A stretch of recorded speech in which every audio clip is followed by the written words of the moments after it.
है कि जो पत्थर छेनी हथौड़ी के मार से डर जाएगा उसकी कभी पूजा नहीं हो सकती।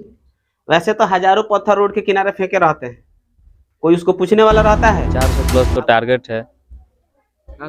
आ सकता है, पढ़ाई तो हुआ है, अच्छा खासा पढ़ाई हुआ है, आ जाएगा, उम्मीद है हमको। तो आपसे कुछ क्वेश्चन वगैरह कर सकते हैं? यस। आपका फेवरेट सब्जेक्ट कौन सा होगा? मेरा फेवरेट सब्जेक्ट मैथ।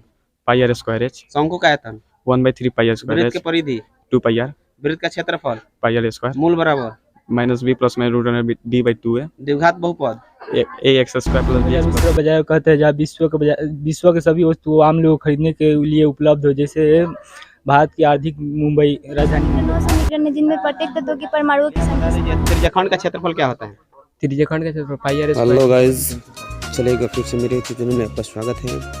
तो आज ज्ञान सागर क्लासेज भलुआ, जहाँ पे क्लास 10th का फेयरवेल पार्टी का इंतज़ाम हो रहा है। आप देख सकते हैं यहाँ पे बिरयानी बनने वाला है।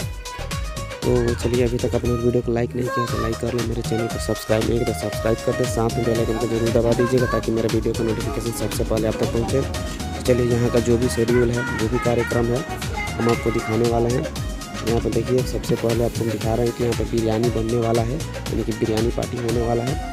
तो चलिए, आप देख सकते हैं यहाँ पे, और शुरू से अंत तक अपने वीडियो में ज़रूर बने रहिएगा। हम पूरा मतलब यहाँ का दृश्य आपको दिखाने वाले हैं। चलिए, आप देख सकते हैं लगभग बिरयानी रेडी हो चुका है। उससे पहले आपको बता दिया जाए कि आज क्लास 10th का फेयरवेल होने वाला है यहाँ पे, यानी कि 17 फरवरी से इनका एग्ज़ाम है, इसलिए आज इन सभी का फेयरवेल होने वाला है। अगर आप भी चाहते हैं हमसे जुड़ना तो ज़रूर हमारे कोचिंग पर संपर्क करें। चलिए, पार्टी शुरू हो चुका है, यहाँ पे आप देख सकते हैं सभी बच्चे बैठ चुके हैं। मतलब अब खाना शुरू होगा, उसके बाद से हम सभी बच्चों से बात भी करेंगे और यह जानने का प्रयास करेंगे कि उनका तैयारी कैसे हुआ है और वे लोग मतलब एग्ज़ाम में कितना सक्षम है। उनसे सवाल जवाब भी होगा। तो चलिए, अभी मतलब ये पार्टी ख़त्म होने के बाद हम उनसे बात वगैरह करेंगे और सारे बच्चों का तैयारी कैसा हुआ है इसकी जानकारी आपको देना होगा। तो चलिए, क्लास में एंट्री हो चुका है, सभी बच्चे अपने अपने क्लास में आकर बैठ चुके हैं। आप देख सकते हैं सभी बच्चों ने अपना अपना स्थान ग्रहण कर लिया है और उसके बाद जो भी कार्यक्रम है आपको दिखाया जाएगा। वीडियो में नए हैं तो चैनल को सब्सक्राइब जरूर कर लीजिएगा और वीडियो को लाइक नहीं किया तो वीडियो को लाइक कर दीजिएगा। मान के चलो एग्जाम में जाना है, ठीक है, तो सबसे पहले तू लोग का ये काम करना पड़ेगा, जाते जाते अपना बेंच चेक करना है। डेली का ये काम रहेगा कि बेंच चेक करना है, अगल बगल अगर जंगला दरवाजा के पास पड़ जाता है, ठीक है, तो उस पर विशेष कर ध्यान देना है। कैसे कि अगर मान लो अगल बगल बैठा है तो क्या करेगा, चिटुआ फेंक देगा उधर है, तो पकड़ाएगा कौन? जिसके पास निकलेगा वही पकड़ाएगा। वो जो रो गाओ गिड़ाओ कोई सुनने वाला नहीं होता है, जिसके सामने मिलेगा वही पकड़ाएगा। बात समझ में आ रहा है ना? तो इसलिए ये तू लोग का डेली का रूटीन होगा। एग्जाम देने जाना है, ठीक ना, तो अपना बेंच जैसे नीचे होगा देखा उसमें रहता है ऐसे, उसको नीचे से पूरा चेक कर लेना है और उसके बाद से अगल बगल देख लेना है कोई चीट पुर्जा गिरा हुआ तो नहीं ना है। बात समझ आ रहा है ना? ये डेली का तू लोग का काम है, इतना डेली करना है। बात समझ आ रहा है ना? उसके बाद से जब पेपर मिल जाएगा तो पेपर में मान लेते हैं बहुत सारा क्वेश्चन रहेगा, क्वेश्चन देख के घबराना नहीं है, ठीक है।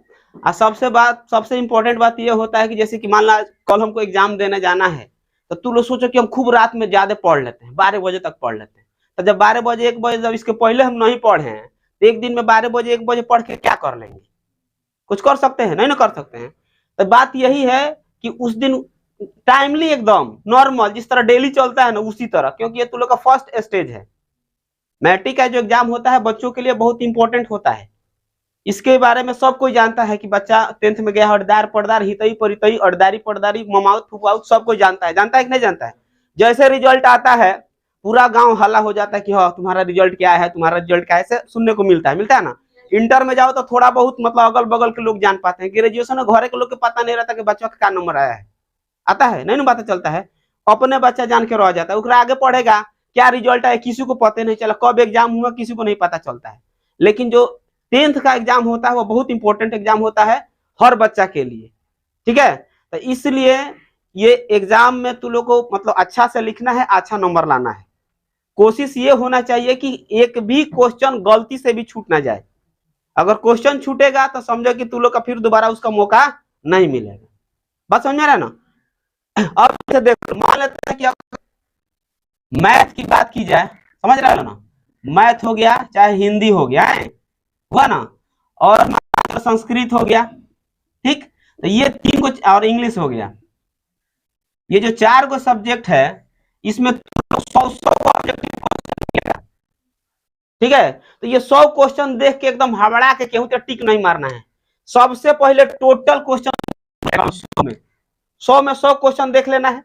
उसके बाद से करना क्या है कि इसमें एकदम कंफर्म वाला है, यानी कंफर्म मतलब क्या होता है, पूरा यकीन वाला कि हाँ ये क्वेश्चन हमारा क्या हो सकता है, सही है, हम इसको खूब अच्छा से जानते हैं, तो उसको टिक करने के बाद से अपना जितना स्कोर हमको करना है, मान के चलो 50, इसमें 50 हमको करना पड़ेगा ना, तो 50 अगर हमारा परफेक्ट हो जाता है, समझ में आ रहा है, पूरा कंफर्म वाला लहानता वाला काम ना। अगर 50 को नहीं जानते हैं, 100 क्वेश्चन है बाबू, देख लो 50 को ना हमको टच करना है, तो 50 गो में जितना हम क्वेश्चन जानते हैं पहले वो टिक करके उसको रंग लेना है, ठीक है ना। तो क्या होता है कि टिक मारी, लास्ट में क्या होता है, हबड़ाई में छूट जाता है, तो क्या फायदा है, कोई फायदा हुआ नहीं ना, फायदा हुआ। तो इसलिए क्या करना है कि जो भी क्वेश्चन मिले 50 को पहले ऑब्जेक्टिव पूरा हुआ, यानी कि हमारा 50 को है ना, 50 को कर लेना है, उसके बाद उसको पहले कलर कर लेना है, उसके बाद दूसरा काम करना है। कंफर्म वाला पूरा कि हाँ 50 को हमको एकदम ठीक ठीक है, उसी पर टिक मारना है। 1 से लेकर 100 तक जाना है, उसी में से 50 को चुनना है। अभी ना जो लाइने से मारना शुरू करे, गलती फलती केहू पूरा दे 40 को, वो नहीं करना है। बात समझ में आ रहा है ना। तो ये हो गया ऑब्जेक्टिव का। ऑब्जेक्टिव में सही होगा तभी नंबर मिलेगा, गलत होगा तो नंबर नहीं आएगा, उसमें लहानता वाला काम सही नहीं होता है। तो अगर पढ़ के जाएगा लो तो जरूर अच्छा करेगा लो। उसके बाद ये हो गया ऑब्जेक्टिव की बात की जाए, ठीक ना, और एसएसटी की बात की जाए तो इसमें तार लोग मालूम नंबर, उसमें 20 हमारा प्रैक्टिकल से आ जाएगा। ऑब्जेक्टिव क्वेश्चन का संख्या कितना, 80 होगा। बात समझ आ रहा है ना। तो 80 गो में से हमको कितना क्वेश्चन टच करना है, 40 क्वेश्चन, समझ में आ रहा है ना। तो 40 क्वेश्चन हमको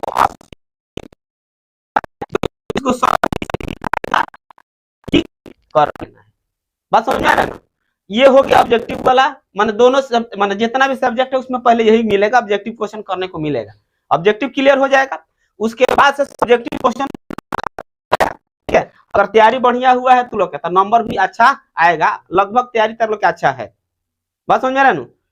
अब देखो ऑब्जेक्टिव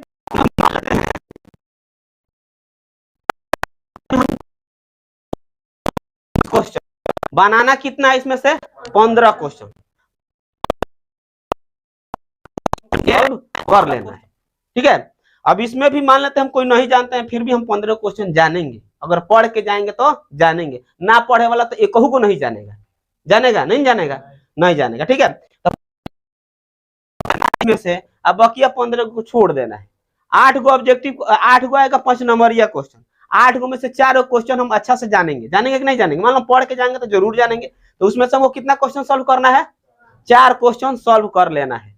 बस समझ में आ रहा है ना। तो यहाँ से हमारा ये टोटल स्कोर लगभग माने अच्छा हो जाएगा, समझ में आ रहा है ना। ये हो गया। अब कि मान लोग ये भी डाउट आता है कि बाई चांस कोई क्वेश्चन याद नहीं हो, कोई ऐसा क्वेश्चन मिल जाता है जिसको याद नहीं होता है, तो उसके लिए हमको क्या करना है।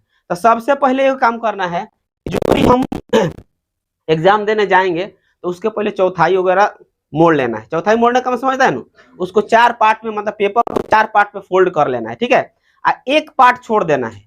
जैसे कि मान लेते हैं इसको हम 4 पार्ट में बांटेंगे, एक पार्ट इधर, 2 3 4, 4 पार्ट ऐसे आएगा। इधर नाम लिखना है, एक नंबर क्वेश्चन की आंसर डाला जाएगा शुरू। इसके लिए एक लाइन छोड़ना है तो छोड़ सकता है, पेज घटने की संभावना नहीं होती, नहीं घटेगा। इसके लिए निश्चिंत रहना है कि हमारा पेज घट जाएगा तो क्या होगा, पेज नहीं घटेगा, भर जाए तो और ही अच्छा के बात।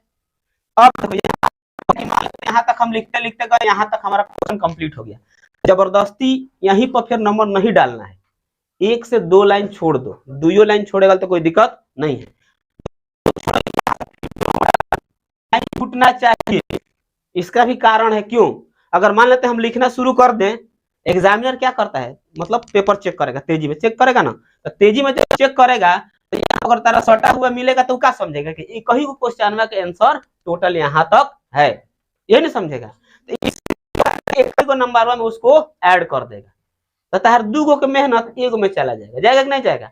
यहाँ पर हम छोड़ देंगे 2-3 लाइन, वहां पर आते आते आदमी सोचे क्यों छोड़ा हुआ है, तो देखेगा दूसरा क्वेश्चन यहाँ से स्टार्ट है, यहाँ से दूसरा क्वेश्चन लिखना है, तब फिर क्वेश्चन लिख लेना है। जैसे कि मान लेते हैं जो क्वेश्चन हमको याद नहीं उसको क्या करना है, तो उसको बाद में लिखना है। जो क्वेश्चन हमको याद नहीं है, पता नहीं है, मैंने नाम तो सुना होगा लन, हाँ दिमाग पे नहीं आ रहा है, हम उसके बारे में उतना नहीं जानते हैं, फिर भी कुछ जानते हैं, बात समझ में आ रहा है ना। तो करना क्या है कि जो भी क्वेश्चन याद नहीं उसको बाद में वेटिंग में डालो, छोड़ना नहीं है, लिखेंगे। तो जितना पहले तू लोग को याद है बढ़िया से अच्छा से कि हाँ इसको खूब अच्छा सजा के लिखेंगे, तो उसको पहले फ्रंट पेज पर लिख देना है, समझ में आ रहा है ना। फ्रंट पेज पर लिख के और उसको जो नहीं याद है उसको बीच में डाल देना है, ठीक है, यानी कि बीच में उसको लिखाएगा जो नहीं याद रहेगा, उसको मिला जुला के ऐसे कैसे करके उसको लिखना है, छोड़ना नहीं है। कहा जाता है नाम अमा से काना में बेटर होते हैं कि नहीं होते हैं। नाम अमा समझ में है, जाना के मुंह में नहीं खे, आ काना मामा का मतलब बा, लेकिन कंडेरे बा नू, बात सही है कि ना। आ जिसका हईल ही नहीं है, मोमे ना है, आ उसका है कि नहीं है कि हाँ कंडेर है लेकिन मामा है, बात समझ में आ रहा है ना। तो इसलिए कहा जाता है कौन चीज कि छोड़ के आएंगे तो एको नंबर ना मिलेगा, लिख के आएंगे तो कुछ तो मिलेगा ना। मान लेते हैं 2 नंबर भाई छोड़ के आए तो उम्मीद है ना उम्मीद है कि एकदम नहीं मिलेगा, नहीं मिलेगा, लेकिन लिख के आए तो कहीं एको नंबर तो मिल सकता है कि नहीं मिल सकता, मिलेगा कि नहीं मिलेगा। तो इसलिए छोड़ने का दिमाग में बात नहीं आना चाहिए कि हम क्वेश्चन छोड़ दें, हमको नहीं याद है, तो नहीं याद है उसको भी लिखना है। कैसे लिखना है, बाद में लिखना है। बाद में कैसे, नाम तो सुना ही होगा लो, मान के उस क्वेश्चन के बारे में सुना होगा लो, उसी को मिला के लिख देना। नहीं सुना है तो दूसरा क्वेश्चन मिला के वो करे ना, मुँह रखते रखते लिख देंगे, आ रहा है समझ में ना, लेकिन छोड़ना नहीं, बात समझ में। अब ये तो सब नॉर्मल ऐसे रहता है। अब क्वेश्चन साइंस वगैरह की बात करें, चाहे सोशल साइंस की बात करें, उसमें खंड करके दिया रहता है, सेक्शन वाइज क्वेश्चन दिया रहता है। तो एक बात ये रखना है, मान लेते हैं हम लिखने जा रहे हैं, तो कोशिश यही रहेगा कि खंड अ का टोटल क्वेश्चन खंड अ में होना चाहिए, बात समझ में आया। अभी शुरू करें, इसमें मान के चलो खंड अ जॉब से स्टार्ट हो, 5 नंबर से स्टार्ट हो, 6 नंबर से स्टार्ट हो, तो खंड अ का जो क्वेश्चन है वो खंड अ में रखना है, पूरा उसी में होना चाहिए खंड अ वाला, ठीक है। अब बाई चांस मान लेते हैं कि ना सर इसमें भी हमको 2 क्वेश्चन कहीं याद नहीं हो, तो हम क्या करेंगे, उसके लिए भी उपाय है। क्या करना, याद पहले लिखना है, जो नहीं याद जगह छोड़ देना है, लगे कि हाँ बाद में इसको हम लिखेंगे तब। तो बाद में लिखने के लिए क्या होता है, जगह छोड़ दिया गया, लिखना शुरू कर दिए, ठीक है, बाद में लिख लेंगे। अब इसका क्वेश्चन इसमें मान लो खंड लिखना है, तो उतना जगह अपना छोड़ देना है, मान लो क्वेश्चन को मिले तो हम क्या करेंगे, उसमें लिख लेंगे। तो खंड ब के क्वेश्चन खंड ब में होगा, खंड स के क्वेश्चन खंड स में, ठीक है। अब जैसे कि मान लो हम यहाँ पेज छोड़े हैं, कोई उपाय नहीं लग रहा है, याद नहीं आ रहा, लिखा नहीं, ज्यादा पेज छूट गया है, तो अब क्या करना है, उसको ऐसे मत छोड़ेगा लो, क्या लिखेगा लो, PTO, मतलब प्लीज टर्न ओवर, मतलब कृपया पन्ने को पलटे, ठीक है। उस तरह क्या होता है कि जब ये खाली दिखाई देगा ना, कोई भी एग्जामिनर सोचेगा चलो इतना ही लिखा है ना, इसके आगे नहीं है, क्योंकि सादा है, तो सादा है तो पेज पलटेगा नहीं ना, पलटेगा। और वही यहाँ पर हम लिख देंगे तो इसका मतलब समझेगा ना कि इसके बाद भी है, इसलिए वो क्या करेगा, पेज को पलटेगा और उसके बाद अपना चेक करेगा। बात समझ में आ गया। इंटर में फिर हम लोग से जुड़ना है, ठीक है। ऐसे तो मान के चलो ये फेयरवेल विदाई समारोह, वैसे तो नॉर्मल ये मतलब मान लें दुनियादारी है, तो आज मिलन है तो कल मतलब बिछड़ाव है कि नहीं है। मान लो हम लोग बचपन से तू लो हमसे जुड़ा है लो, ठीक है। आज एक ऐसा मोड़ आ रहा है जहां से हम लोग थोड़ा सा मतलब अलग होंगे, ठीक है, लेकिन मान लेते हैं कुछ पाने के लिए कुछ खोना पड़ता है, ठीक है। तो इसलिए मान लेते हैं कि एक नॉर्मल एग्जांपल देते हैं, अगर एक छोटा सा बच्चा है, ठीक है, वो अगर उसकी माँ हमेशा उसको मतलब अपने गोद में रखेंगी तो वो बच्चा कभी चलेगा नहीं चलेगा। तो उतना प्यारा सा चीज माँ का जो गोद होता है उसको उस बच्चे को छोड़ना पड़ता है, किसके लिए, चलने के लिए। बात समझ आया ना।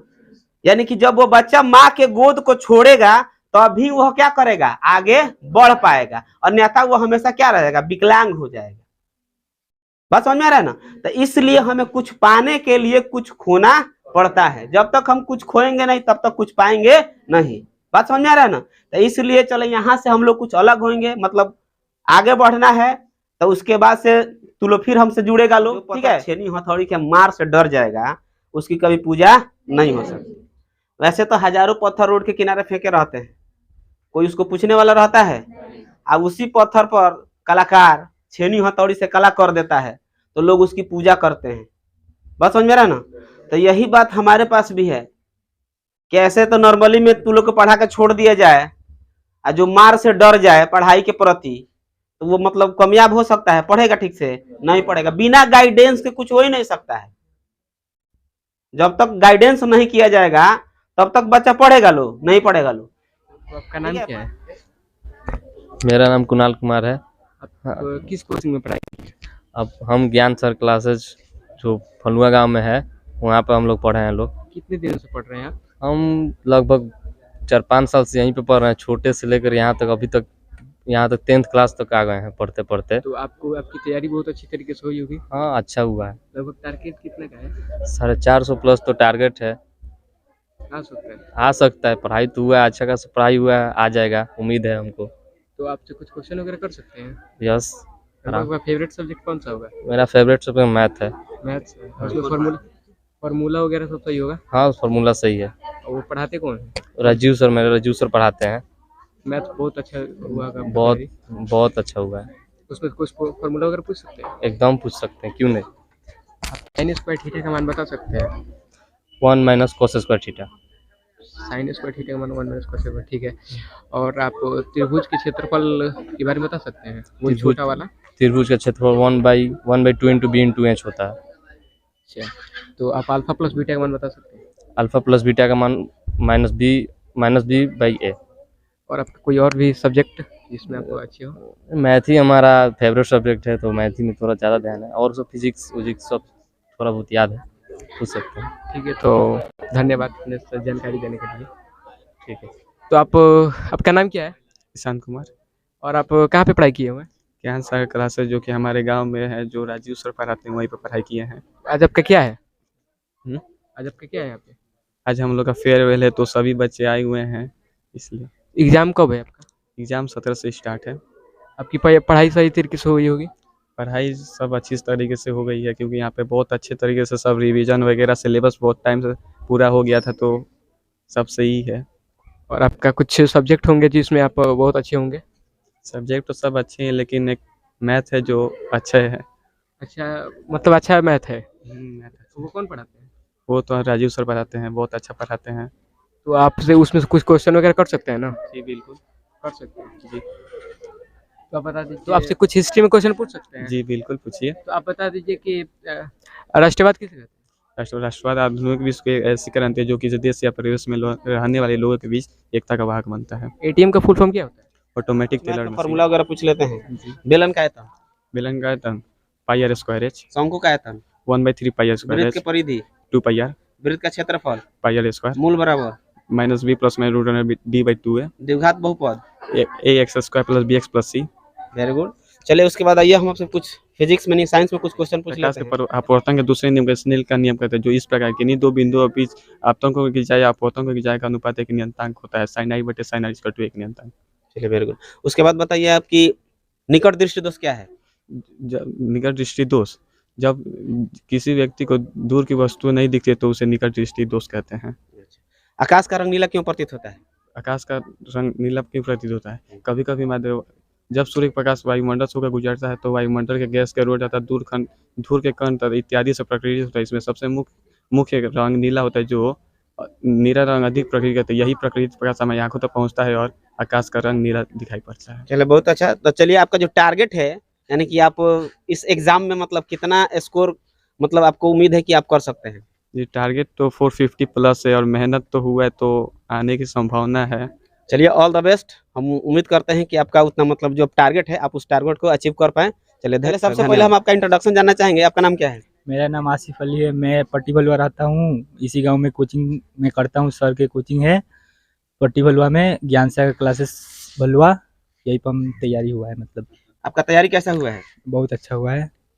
आपका जो फेवरेट सब्जेक्ट क्या है?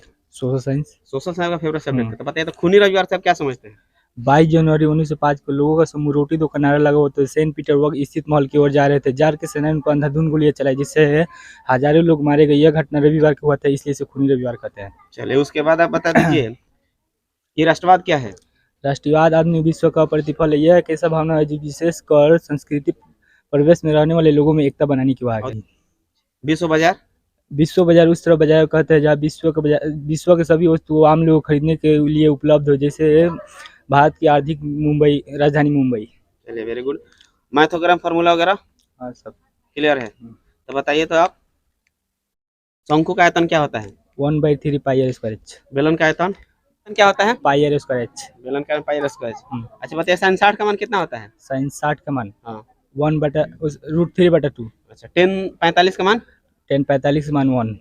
आपका जो मैंने स्कोर है इस एग्जाम में, कितना तक उम्मीद किया जा सकता है कि आप कितना स्कोर कर सकते हैं? 450 प्लस उम्मीद टारगेट है मेरा। अब हाँ। उसमें अब जितना 400 प्लस भी आ सकता है तो अच्छा ही होगा। अच्छा, तो तैयारी हुआ है अच्छा से? चलिए, ऑल द बेस्ट। नागमणि कुमार कुशवाहा। चलिए, आपका जो तैयारी है कैसा हुआ है? हमारी तैयारी बहुत अच्छी तरीके से हुआ है। कितना का अचीवमेंट किया जा सकता है आपके एग्जाम में? 400 प्लस। 400 प्लस। तो चलिए, आपका तैयारी सबसे बेस्ट कहा जा सकता है, यानी कि हर आदमी का अपना अपना एक फेवरेट सब्जेक्ट होता है। आपका फेवरेट सब्जेक्ट क्या है? मैथ है। मैथ आपका फेवरेट सब्जेक्ट है। यहाँ पर एकदम मैथमेटिशियन भरा हुआ है ना? चेंज कर देते हैं। अच्छा, ना ठीक है, कोई बात नहीं। तो चलिए, मैथ में आपसे फार्मूला वगैरह पूछा जा सकता है जी एकदम। तो चलिए, आप बता दीजिए त्रिज्याखंड का क्षेत्रफल क्या होता है? त्रिज्याखंड का क्षेत्रफल पाई आर स्क्वायर थीटा बटा 360। चलिए, दूरी बराबर दूरी बराबर बोलिए। Root under x1 minus x2 का whole square plus y1 minus y2 का होल स्क्वायर। ठीक है। उसके बाद बता दीजिए आप अर्धवृत्त की परिधि क्या होता है? अर्धवृत्त का परिधि पाई प्लस 2 इंटू आर। और साइंस वगैरह की तैयारी ठीक हुई है। ठीक हुई है। तो चलिए, आप बता दीजिए साइंस में आंख के समंजन क्षमता से आप क्या समझते हैं? आँख के समझ वस्तु दूर हो या निकट हम से साफ साफ देख सकते हैं। आँख ऐसा फोकस दूरी को बदलकर करता है। यह परिवर्तनशील यारी मांसपेशियों का तनाव घटने बढ़ने से होता रहता है। आँख के इस समर्थ को आँख के समंजन क्षमता कहते हैं। चलिए, ठीक है। विद्युत धारा क्या है? विद्युत धारा किसी चालक के तार के किसी दो बिंदुओं के बीच का व्यवस्थित प्रवाह को विद्युत धारा कहते हैं। एग्जाम के लिए ऑल द बेस्ट, आपके एग्जाम के लिए। ठीक है। चलिए, सबसे पहले बताइए आपका नाम क्या है? हमारा नाम चंचल कुमारी है। अच्छा, आपका तैयारी कैसा हुआ है? हमारा तैयारी अच्छा हुआ है। अच्छा, आप का जो फेवरेट सब्जेक्ट है वो क्या है? साइंस। साइंस है। हाँ। साइंस में आपको कोई भी क्वेश्चन याद होगा? हाँ। चलिए, संतुलित समीकरण क्या है? संतुलित समीकरण वो समीकरण है जिनमें प्रत्येक तत्वों की परमाणुओं की संख्या समान होती है। चलिए, वेरी गुड। उसके बाद बताइए कि एम्पियर की परिभाषा दे दीजिए। यदि किसी अनुप्रस्थ काट से यदि 1 सेकंड में 1 कूलम धन आवेश यदि किसी अनुप्रस्थ काट से यदि 1 सेकंड में 1 कूलम धन प्रवाहित होता है तो उस काट को पार करने वाली विद्युत धारा की प्रबलता 1 एम्पियर कहलाती है। ओम का नियम क्या है? ओम का नियम किसी चालक के सिरों पर 1 वोल्ट विभवांतर लगाने से 1 एम्पियर धारा प्रवाहित होती है तो उस चालक का प्रतिरोध 1 ओम कहलाता है। यानी कि तैयारी आपका जबरदस्त हुआ है। और सब्जेक्ट का? सब सब्जेक्ट का ठीक है। चलिए, आपका मतलब कितना मतलब सोच ही रखी है कि हमारा एग्जाम में इतना नंबर आ सकता है? 400 प्लस। चलिए, ऑल द बेस्ट आपके एग्जाम के लिए। नाम क्या है? चाहत पॉइंट श्रीवास्तव। अच्छा, आपका तैयारी कैसा हुआ है? अच्छा हुआ है। यानी कि आपका फेवरेट सब्जेक्ट क्या है? मैथ्स है। मैथ्स है। मैथ में फार्मूला वगैरह आपका क्लियर है? नाम क्या हुआ? क्लियर। अच्छा, आपका तैयारी कैसा हुआ है? अच्छा हुआ है। मतलब कितना नंबर आपका एग्जाम में आ सकता है? 400 प्लस है। तो चलिए, आपका सबसे बेस्ट सब्जेक्ट यानी जिसको फेवरेट सब्जेक्ट कह सकते हैं कौन सा है? मैथ। मैथ में आपको फार्मूला अच्छा याद है? तो चलिए, आप बता दीजिए बेलन का आयतन क्या होता है? बेलन का आयतन pi are square. Pi are square. शंकु का? शंकु का हाँ। 1/3 pi are square. 1/3 pi are square. चलिए, उसके बाद आप बता दीजिए वृत्त का परिधि क्या होता है? वृत्त का परिधि 2 pi r. 2 pi r. Sine 30 का मान कितना होता है? साइन 30 का मान हाँ, 1/2। 1/2। चलिए, ठीक है। तो और सबका सब्जेक्ट का तैयारी बढ़िया हुआ है। चलिए, ऑल द बेस्ट।